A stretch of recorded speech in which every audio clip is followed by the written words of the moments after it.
नौकरानी के हाथ का खाना। खाने की मेज पर बैठे सुधा के घर वाले नाश्ते का इंतजार कर रहे होते हैं। संध्या, कितनी देर लगेगी और सब इंतजार कर रहे हैं।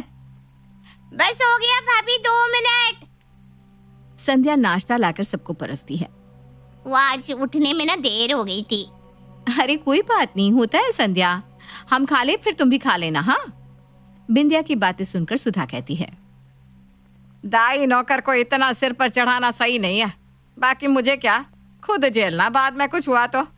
काम वाली कितना भी अच्छा काम करे, कभी बोलना नहीं चाहिए कि अच्छा काम करती है। हमेशा उसके काम में कमी बतानी चाहिए। मम्मी जी, अब ऐसे नहीं चलता है, ये गलत बात है। सब कुछ अच्छे से करने पर भी हम कमी निकालेंगे तो कौन करेगा हमारे घर पर काम? तू ना मुझे मत सिखा।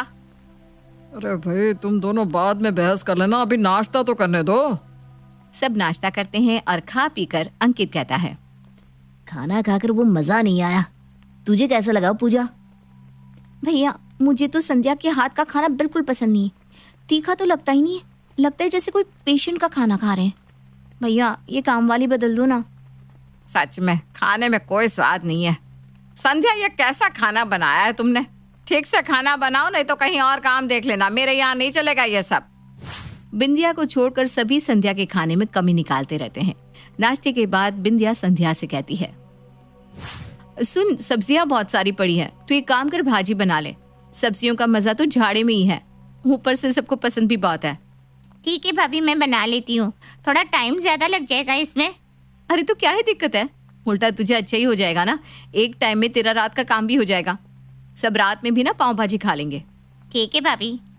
संध्या इतना वक्त लगाकर पाव भाजी बनाती है और पाव भाजी खाकर सब नाक मुंह इधर उधर करने लगते हैं और संध्या की बहुत बुराई भी करते हैं। ये पाव भाजी है? ऐसे पाव भाजी होती है क्या? आलू मटर की सब्जी लग रही है। दीदी, मैंने तो बहुत अच्छे से बनाया है। अच्छा, क्या होता है? चल मैं तुझे दिखाती हूँ। चौपाटी में जो पाव भाजी लगती है ना, वो खाकर देखना, तब तुम्हें समझ में आएगा कि तुमने क्या बनाया और पाव भाजी किसे कहते हैं। संध्या अपनी नजर नीचे किए खड़ी हो जाती है। ठीक है दीदी, और अच्छे से बनाने की कोशिश करूंगी। संध्या रसोई में जाकर बहुत रोती है। इधर अंकित कहता है, यार बिंदिया, इसमें नींबू डालो, एकदम खट्टा नहीं है। और मुझे कच्चा प्याज भी दे दो। पाव भाजी बिना प्याज के अच्छी नहीं लगती। देखो, संध्या तो अच्छा खाना बना नहीं सकती, मुझे ना ऐसा खाना मत दिया करो। ना खट्टा, ना नमक, ना तीखा, कुछ भी नहीं है इसमें। भाजी के नाम पर बॉईल करके सब्जी रख दिया। ना मसाला ना कुछ, पाव में मक्खन तो डालो। मैं दे देती हूँ ना जिसको जो चाहिए। बिंदिया प्याज काटती है और किसी को नमक तो किसी को मिर्ची देती है। नमक वगैरह तो अच्छी अच्छी होटलों में भी कम हो जाता है। इसका मतलब ये नहीं कि खाना अच्छा नहीं है। संध्या जैसी खाने वाली बहुत मुश्किल से मिलती है। बाकियों की काम वाली को देख लो, एक टिकती नहीं, ऊपर से इतनी छुट्टियां लेती है। रहने दे, तू ना बस संध्या का ही पक्ष लेती रहना। सब खाकर अपने अपने काम पर चले जाते हैं। बिंदिया रसोई में जाती है तो देखती है कि संध्या की आंखों से आंसू बह रहे हैं। अरे रो मत संध्या, मैं हूं ना। तू भी क्या इन लोगों की बातों को दिल से लगा रही है? ये लोग तो ऐसे ही बोलते रहते हैं। नहीं नहीं भाभी, अब मैं और यहाँ काम नहीं कर सकती हूँ। अरे ऐसा मत बोल, मैं इन लोगों को सबक सिखा कर रहूंगी। तुझे मैं अपनी बहन की तरह मानती हूँ। देख, इस महीने तक रुक जा, अगर ये लोग नहीं सुधरे ना तो फिर तू चली जाना। ठीक है भाभी, आपके कहने पर मैं रुक जाती हूँ। इसी तरह दिन बीतने लगते हैं। बिंदिया के घर वाले इसी तरह हर वक्त संध्या के खाने में नुक्स निकालते रहते। एक रोज संध्या सबके लिए मटर के पराठे बनाती है। पराठे देखकर सुधा थाली साइड करके कहती है, सड़े हुए मटर डालकर हमें मरवाना चाहती हो? सुधा भरी थाली छोड़कर उठ जाती है। अच्छा, तो अब तुम्हें मरवाना चाहती हो ताकि इस घर में तुम्हारा राज हो सके? भाभी तो तुम्हें कुछ कहेगी नहीं। इतना खराब खाना बनाती हो, फिर भी इसी घर में हो। संध्या के सब्र का बांध छूट जाता है। वो पहली बार ऊंची आवाज करके पूजा से कहती है, मुझे भी नहीं रहना इस घर में जहाँ मुझ पर ऐसा इल्जाम लगाया जाए। संध्या उसी वक्त अपना सामान लेकर चली जाती है। संध्या के जाते ही सुधा के घर में खाना बनाने की दिक्कत हो जाती है। रात को सुधा बिंदिया से कहती है, बहू कोई अच्छी खाना बनाने वाली खोज ले। जब तक कोई नहीं मिलती तब तक तू खाना बना ले। मैं और खाना? मैंने तो संध्या को नहीं निकाला, आप सभी को उससे प्रॉब्लम होती थी ना।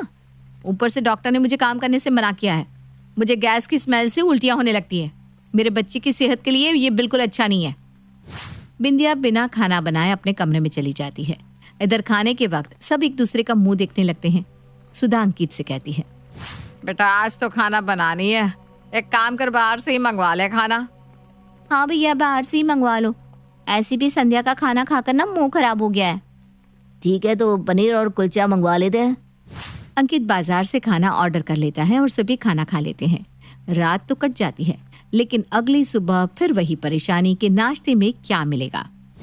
अरे कोई तो नाश्ता बना लो। मुझे तो कुछ भी बनाने को मत कहना, मेरे एग्जाम है मम्मी। तू नहीं बनाएगी, बिंदिया नहीं बनाएगी, तो क्या इस उम्र में मैं खाना बनाऊं अब? अरे मुझसे तो खड़ा भी नहीं रहा जा रहा। अंकित तो आटा लगा दे, मैं जैसे तैसे बैठ कर रोटी सेंक देती हूँ। बस रोटी और सब्जी? अरे सब्जी तो मुझसे होगी नहीं, चाय या अचार के साथ सब रोटी खा लेना। मैं रोटी बना दूं वही बहुत है, जिसे खाना होगा खाए, नहीं तो भूखे रहो। अंकित आटा लगाता है और सुधा रोटी सेक देती है। अरुण, सुधा और अंकित सब चाय के साथ रोटी खा लेते हैं। इधर अपने कमरे में बैठी बिंदिया मन ही मन कहती है, अब इन लोगों को पता चलेगा कि खाना बनाना कोई आसान काम नहीं है।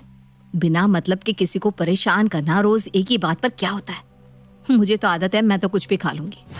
बिंदिया रसोई में जाती है और बासी बचे हुए पाव भाजी खा लेती है। दोपहर में फिर अरुण कहता है, भाग्यवान, अभी खाने में क्या खिलाओगी? अरे मुझसे अब कुछ नहीं बनेगा, रोटी सेकने में मेरी कमर पकड़ गई। तुम चावल बना लो। चल अंकित, आज दोनों बाप बेटा मिलकर खाना बनाते हैं। मैं चावल बना लेता हूँ, तुम दाल बना लो। पापा, लगता है अब दुकान छोड़कर घर में बावर्ची बन जाऊंगा मैं। अरुण और अंकित मिलकर दाल चावल बना लेते हैं। पूजा और बिंदिया को किसी से कोई मतलब नहीं होता है, वो दोनों बना हुआ खाना खा लेती हैं। चावल थोड़े कच्चे हैं, दाल में नमक भी कम है। तू तो बोली मत, तू ही सबसे ज्यादा संध्या के खाने में नुक्स निकालती थी, खुद तुझसे तो कुछ बनता नहीं है। खाने की मेज पर अंकित और पूजा में बहस हो जाती है। हाँ, बस मैं ही नुक्स निकालती थी ना, बाकी सब तो साधु है, कुछ कहते ही नहीं थे, है ना? मम्मी इस तरह तो नहीं चलेगा। नाश्ता करो तो पहले दोपहर की चिंता हो जाती है और दोपहर को रात की चिंता। बेकार में ही संध्या को सबने इतना सुनाकर निकाल दिया। सुनाने वाले तुम भी थे भैया। हाँ तो अब गलती हो गई, अब क्या करें? देखो मुझे तो चावल नहीं खाना। बिंदिया एक काम कर, सुबह की रोटी बची होगी उसके साथ मुझे अचार दे दे। सुधा अचार और रोटी खाती है। आज जब सब इस तरह का खाना खा रहे हैं तो उस वक्त सबको क्या दिक्कत होती थी संध्या के खाने से? उसे इतना परेशान ना किया होता तो आज इस तरह का खाना ना खाना पड़ता। अरे तो अब तू ही बता क्या करे बहू? कोई दूसरी काम वाली रख लो ना, संध्या ही थोड़ी है पूरी दुनिया में जो खाना बनाती है। हाँ, उसे बुलाएंगे तो उसके तेवर और बढ़ जाएंगे। ठीक है, जो करना है आप लोग कीजिए, लेकिन मैं कह देती हूँ आप लोग फिर एक गलती करने जा रहे हैं। पूजा अगले दिन एक खाने वाली को खोज कर बुलाती है। नाश्ता तो वो ठीक ठाक बना लेती है, लेकिन दोपहर को हम खाना नहीं बनाएंगे। अरे ऐसे थोड़ी ना होता है, दोपहर में हम लोग क्या खाएंगे फिर? देखिए मैं सब जगह इसी तरह बनाती हूँ, काम करवाना है तो करवाओ, नहीं तो मुझे काम की कमी नहीं है। खाने वाली बचा हुआ सारा खाना लेकर चली जाती है। हो गई तुझे तसल्ली? बिंदिया ठीक ही कहती थी, संध्या जैसी कोई नहीं मिलेगी। बिंदिया तू किसी भी तरह से संध्या को बुला लेना। संध्या कभी भी अपने घर खाना नहीं लेकर जाती थी, ये तो पहले दिन से ही अपना रंग दिखा रही है। बिंदिया मंद मंद मुस्कुराकर अपने कमरे में चली जाती है और संध्या को फोन करके कहती है, अपना प्लान कामयाब हो गया है, अब इस घर में तेरी पूछ हो रही है, आजा तू कभी भी। संध्या सुधा के घर में चली आती है। संध्या की शक्ल देखकर सबके चेहरे पर मुस्कान आ जाती है, जैसे बहू अपने ससुराल वापस आ गई हो।